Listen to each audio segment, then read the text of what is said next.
Halo, assalamualaikum warahmatullahi wabarakatuh. Jumpa lagi sama aku, Ivan Margiati. Di video kali ini aku ingin berbagi informasi lagi buat kalian semuanya. Kali ini aku ingin membahas untuk pemeriksaan kelengkapan berkas CPNS. Nah, berkas-berkas kalian yang udah diupload nanti akan diperiksa atau diverifikasi nih sama tim Panselnas atau Panitia Seleksi Nasional. Nah, tapi sebelum aku jelasin informasi apa yang akan aku sharing buat kalian semuanya, silahkan klik tombol subscribe dulu nih yang belum subscribe. Jangan lupa buat nyalain tombol loncengnya juga. Silahkan kalian like dan komen, share ke teman-teman kalian supaya lebih banyak lagi orang yang mendapatkan manfaat dari video ini. Kali ini kita langsung aja bahas untuk pemeriksaan kelengkapan berkas CPNS. Ini aku ambil dari Peraturan BKN Nomor 14 Tahun 2018, pemeriksaan kelengkapan dan keabsahan persyaratan administrasi dilakukan PPK atau pejabat lain yang ditunjuk di bidang kepegawaian dengan ketentuan A. Penerimaan berkas persyaratan administrasi dilaksanakan sesuai jadwal yang ditentukan dalam pemberitahuan. B. Penelitian kelengkapan berkas persyaratan administrasi dan keabsahannya dilakukan sesuai dengan ketentuan yang berlaku mengenai 1. Keabsahan surat lamaran dengan ketentuan A. Diisi sesuai dengan format yang telah ditentukan oleh Panitia Seleksi Nasional Pengadaan PNS. Nah, biasanya nanti akan ada pengumuman di instansi masing-masing dan di situ sudah ada contoh surat lamarannya. Kalian tinggal mencontoh surat yang sudah diberi oleh instansi yang kalian lamar. Ada juga surat lamaran itu yang disuruh nulis tangan, ada juga yang boleh diketik. Jadi tergantung instansi kalian masing-masing ya teman-teman. Yang B, ditandatangani oleh peserta seleksi yang bersangkutan. Nah, jadi nanti untuk surat lamarannya yang tanda tangan itu adalah kalian sendiri atau yang bersangkutan. Jadi bukan tanda tangan orang lain. Baik itu orang tua atau orang terdekat itu nggak boleh. Jadi harus yang tanda tangan kalian ya.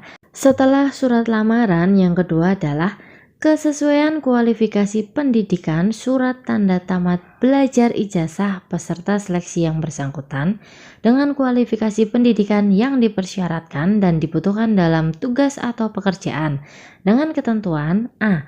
Calon pelamar merupakan lulusan dari sekolah menengah atas atau SMA atau sederajat yang sudah terdaftar di Kementerian Pendidikan dan Kebudayaan dan atau Kementerian Agama dan lulusan perguruan tinggi dalam negeri dan program studi yang terakreditasi dalam Badan Akreditasi Nasional Perguruan Tinggi Negeri atau BANPT dan atau Pusdiknakes atau Lembaga Akreditasi Mandiri Pendidikan Tinggi Kesehatan atau LAMPTKes. Jadi untuk kalian yang melamar formasi itu diverifikasi lagi bener nggak nih kualifikasi pendidikan dengan formasi yang dibutuhkan.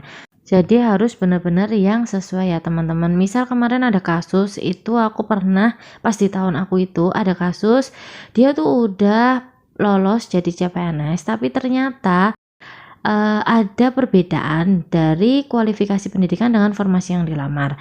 Dia kualifikasi pendidikannya itu ilmu biologi.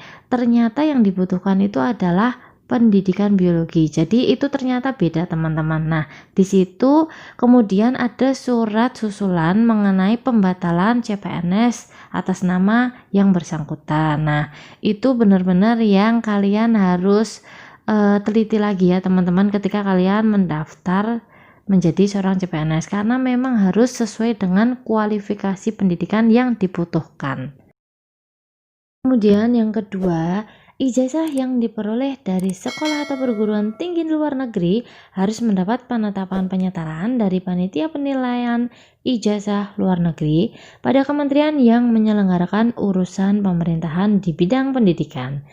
3. Kebenaran data dalam daftar riwayat hidup peserta seleksi yang bersangkutan dengan ketentuan antara lain data yang telah ditulis sesuai dengan ijazah, surat pernyataan, bukti pengalaman kerja, dan data lain sebagaimana yang telah dipersyaratkan. Yang keempat, keabsahan surat keterangan catatan kepolisian yang dilampirkan dengan ketentuan A. Diterbitkan oleh Kepala Negara Republik Indonesia. Nah, kalau untuk SKCK CPNS itu harus dari Polres ya teman-teman, jadi bukan yang menerbitkan Polsek, tapi harus yang menerbitkan dari Polres. 2. Surat keterangan catatan kepolisian masih berlaku sesuai dengan jangka waktu yang ditentukan. Jadi SKCK itu ada masa berlakunya. Silahkan kalian membuat nanti aja setelah pengumuman keluar teman-teman. Jadi di situ nanti kan akan ada perihal di SKCK-nya itu. Nah, perihalnya itu biasanya harus sesuai dengan kalimat dari instansi yang kalian lamar. Setiap instansi itu perihalnya itu berbeda-beda. Jadi saran aku lebih baik kalian membuat SKCK-nya nanti setelah pengumuman keluar. Kemudian untuk yang kelima, keabsahan surat keterangan sehat jasmani dan rohani dari dokter dengan ketentuan A. Dokter yang berstatus PNS. Jadi dokter yang memeriksa kalian dan dokter yang tanda tangan di surat keterangan sehat jasmani dan rohani itu harus dokter yang berstatus PNS, harus dokter yang bernip teman-teman. Kalau enggak itu tidak akan berlaku teman-teman untuk pemberkasan CPNS.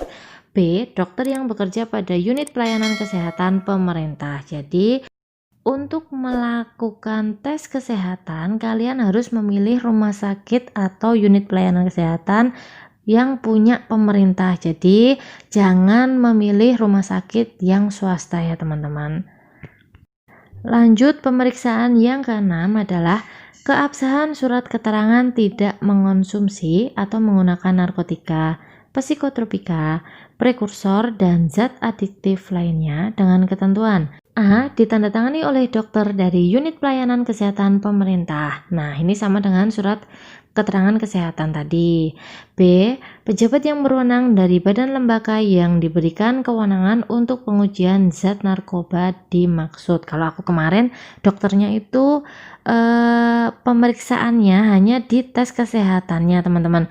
Kalau untuk tes narkoba sama psikotropika, prekursor, dan zat adiktif lainnya itu kemarin diceknya lewat cek darah, jadi enggak diperiksa sama dokter tuh enggak. Jadi hasil laboratorium itu yang menunjukkan kita bebas dari narkoba atau enggak, kayak gitu. Nah, itu untuk pemeriksaan keabsahannya. Apabila salah satu syarat sebagaimana tersebut pada angka 1 sampai dengan angka 6 tidak terpenuhi, maka yang bersangkutan tidak dapat diusulkan penetapan NIP-nya. Jadi, silahkan kalian besok yang teliti ya teman-teman. Nggak usah buru-buru, nggak usah pengen cepet-cepet selesai. Yang penting kalian cek sebelum pulang dari rumah sakit, dari Polres, kayak gitu. Karena memang benar-benar ini yang ujung tombaknya kalian lolos apa enggak jadi CPNS. Padahal kalian udah tes SKD, udah tes SKB, lolos semua. Harusnya di pemberkasan kalian juga harus yang optimal.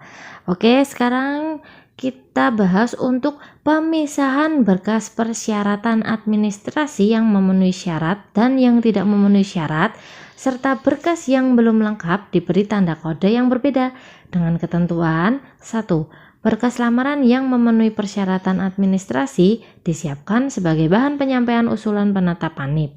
2. Berkas lamaran yang bahannya belum lengkap dimintakan kelengkapan administrasi yang belum terpenuhi tersebut kepada yang bersangkutan dengan disertai batas waktu yang ditentukan. Nah, untuk poin yang kedua ini benar-benar kemarin ada di instansi aku, ada yang belum mengumpulkan surat keterangan kesehatan kejiwaan. Nah, di situ instansinya memberikan pengumuman di websitenya, dijelaskan bahwa untuk nama ini kekurangan administrasinya adalah surat keterangan kesehatan kejiwaan kayak gitu.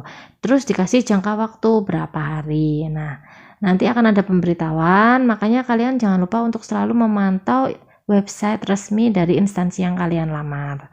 Yang ketiga, Berkas lamaran yang tidak memenuhi persyaratan administrasi dikembalikan kepada yang bersangkutan dan tidak dapat diusulkan penetapan NIP-nya. Jadi ini berbeda dengan poin kedua. Kalau kedua itu kan hanya kekurangan. Kalau yang ketiga ini adalah tidak memenuhi persyaratan administrasi. Kalau ini memang tidak akan diusulkan penetapan NIP-nya. Jadi akan dikembalikan nanti berkasnya teman-teman.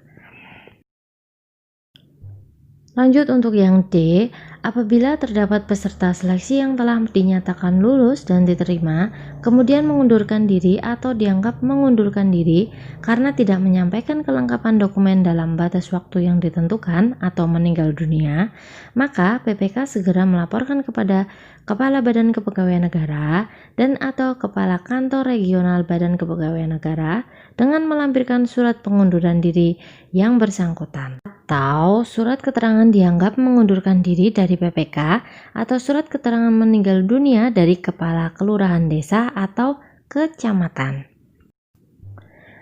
5. Untuk menggantikan peserta seleksi yang mengundurkan diri atau dianggap mengundurkan diri karena tidak menyampaikan kelengkapan dokumen dalam batas waktu yang ditentukan atau meninggal dunia, PPK mengambil nama peserta seleksi urutan selanjutnya dari peringkat tertinggi sesuai hasil integrasi nilai SKD dan SKB pada lowongan formasi jabatan dan ditetapkan dengan keputusan PPK yang dilaporkan secara tertulis kepada Ketua Panitia Seleksi Nasional Pengadaan PNS serta diumumkan kepada masyarakat melalui website instansi, surat kabar, papan pengumuman, dan atau bentuk lain yang memungkinkan. Yang keenam, keputusan PPK terhadap pengganti peserta seleksi yang mengundurkan diri atau dianggap mengundurkan diri karena tidak menyampaikan kelengkapan dokumen dalam batas waktu yang ditentukan atau meninggal dunia disampaikan kepada Kepala Badan Kepegawaian Negara dan atau Kepala Kantor Regional Badan Kepegawaian Negara. Oke, demikian informasi aku mengenai pemeriksaan berkas untuk administrasi CPNS ya teman-teman. Aku doain semoga kalian diberi kelancaran dan kemudahan dalam mengurus pemberkasan CPNS tahun 2019 ini. Terima kasih udah selalu ngedukung channel aku. Silahkan jangan lupa nih yang belum subscribe, silahkan bunyikan tombol loncengnya, share dan komen. Insya Allah nanti akan aku balas. Terima kasih ya udah melihat video aku sampai selesai. Assalamualaikum warahmatullahi wabarakatuh. See you.